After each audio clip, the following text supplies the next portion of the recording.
flat collar. We recommend a hard plastic based collar with a belt style buckle. Reason being is there is no stretch to this, there is no give to this. We set the Nova. Hey, neat. We set the size, it stays that size, and it allows our disciplinary action to be exactly what we want it to be. The next tool that we utilize is just your basic 6-foot leash, along with a slip leash. A slip leash, what it allows us to do is utilize this leash without a collar. So we're able to drape it over the dog's head as such.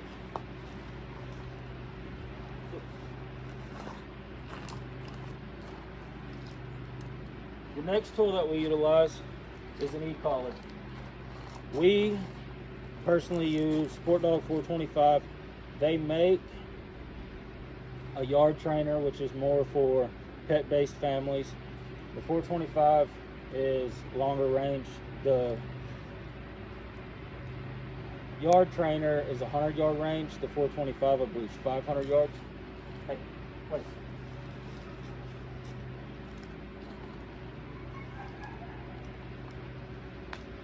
The next tool that we utilize will be a reward of some sort. With Nova, we utilize a ball and a treat.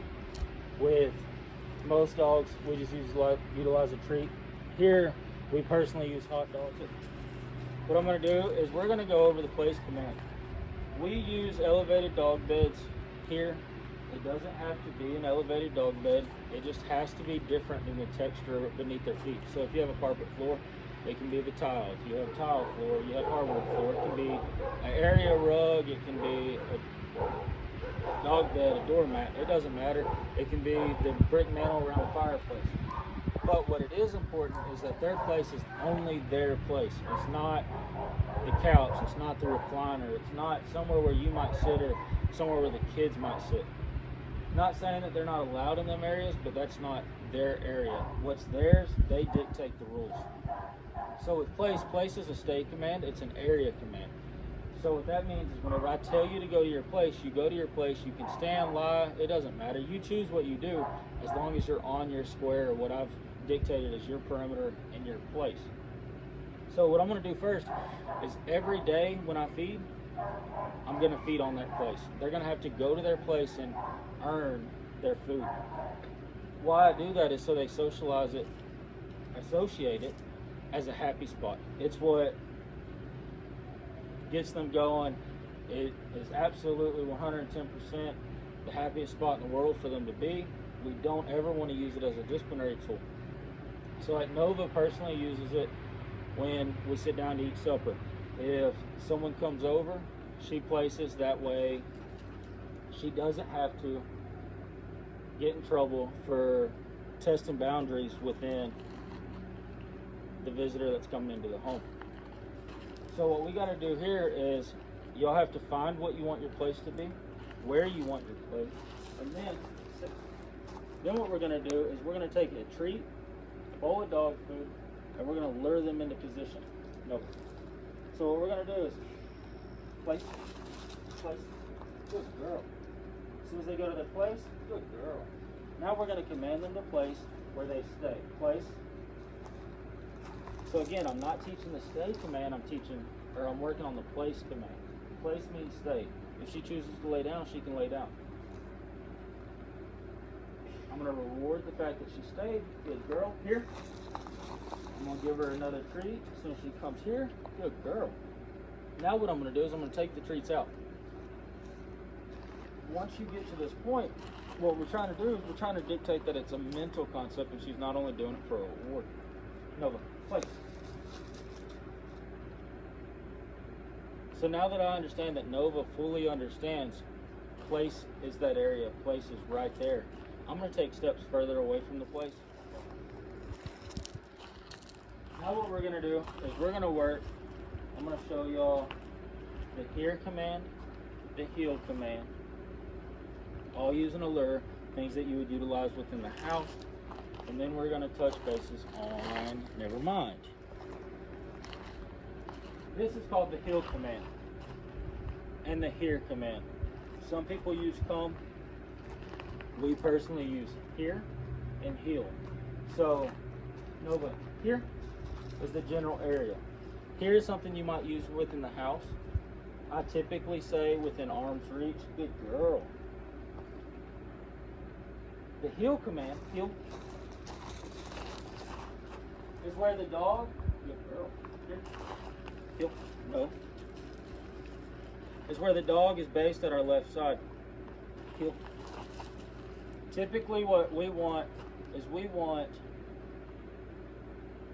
the dog's shoulder to be level with their left leg. The reason why we do left-sided is if you're walking down the road, you should be walking towards oncoming traffic. If I'm walking towards oncoming traffic, this dog is now at the safest avenue. No, ma'am. Now at the safest avenue away from traffic at that point. When I'm teaching sit or working on sit or training sit within the house, one thing that I don't want to do sit is I don't always want to go sit. Good girl. Sit. Good girl. It's not the reward part that's the issue, it's the positioning that's the issue. If I'm constantly rewarding for her to sit right in front of me, what's going to happen is when we go on our walks, when we go to the store and we stop walking and the dog naturally sits as she or he is supposed to, he or she is going to naturally want to gradually move to our front side. With them being at our front side, that's now them choosing their boundary. They're choosing their boundary because of the reward. So it's extremely important that we can play with the positioning, but we never want, good girl, sit.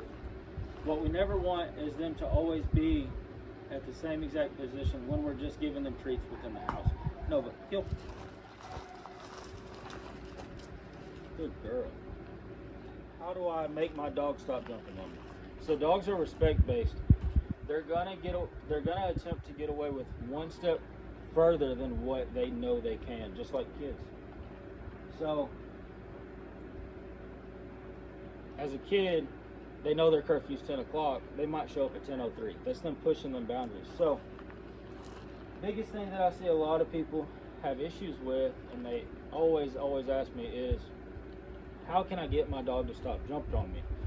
When I come home from work, they're so happy to see me, or whenever I let them out of the kennel, they're so happy to see me. So what I'm going to do is I'm going to have a flat collar on the dog in order to fix this the correct way. Nova, here. Nova, sit. So what I'm going to do, no, is I'm going to put the flat collar on the dog. Good girl. No, here, hey, no, here. So now that the dog has jumped on me, she's happy to see me. What I'm going to do, instead of shoving her, because whenever I shove her, I've now created a playful environment. I'm going to take this collar, and I'm going to go, no, sit. Good girl. As soon as she sits, then I'm going to give her what she wants. So what I'm doing in this situation is, no, sit, is I'm rewarding her by giving her what she wants, but she's going to do what I want first. So when they jump on us, they're demanding affection, they're demanding attention at that point. So what we're going to do is the only time we love on our dogs, they're going to be in a sit, or it's at least going to start in a sit. If we call them up on us, knee, hey, hey, place, place. If we call the dog up on us, that's fine. But for the dog to dictate and choose when they jump on us, when they jump on the couch, that's a no-go. We want them to have to ask that permission before they do so. While we're on the topic of permission, when you're getting in and out of the vehicle, they sit. They don't just because the door's open doesn't mean they can come out. Same thing goes with going in and out of the house. Just because the door's open doesn't mean you can go straight out. Make them sit. Make them buy that going out. Make them buy that going back inside. This may help whenever you're bringing in groceries, or you're at the gas station and your dog's riding and you have to grab your wallet. You don't have to worry about wrestling a dog getting in and out of the vehicle. With leash control, this is one of the most important things. because it creates a physical boundary. Creating a physical boundary shows them limitations and helps us 110% make sure they understand not only what Corey wants, but what mom and dad also want, what the kids are wanting out of their commands. One thing we see a lot of with leash control is everybody wants to hold on to the handle. Holding on to the handle now creates zero discipline when this dog's doing anything wrong. So now that it creates zero discipline, that dog's sick. That dog has to do 6 foot of bad behavior. Now that it has to do 6 foot of bad behavior, that's 6 foot of disciplinary action that I have to utilize. So the more they get away with the bad behavior, the more disciplinary action, the more my disciplinary action has to be. So what I always tell everybody is it's very, very important to have this clasp where the leash actually connects to dangle. If it's dangling, there's zero pressure. If it's just dangling, there's zero pressure, and yet I can still correct the dog, so forth.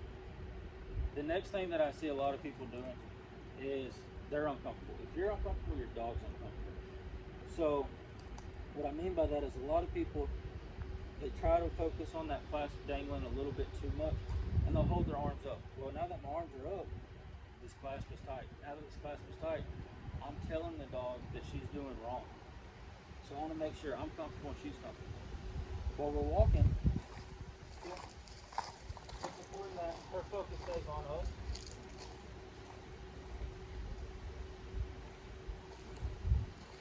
Right now, what she's doing is classified as a heel.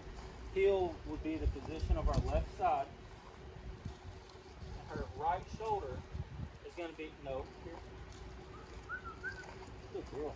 Her right shoulder is going to be at our left leg. When we stop, we want the dog to sit. If they do not sit, what we're going to do is we're going to go, no. As soon as they sit, the pressure gets released instantly. Heel. No, heel. If we go to turn right, we're going to have negative pressure on that leash. Negative pressure is the leash gets tight and we turn. The only way that pressure, no, here. The only way that pressure gets released is by them getting into the position that we want.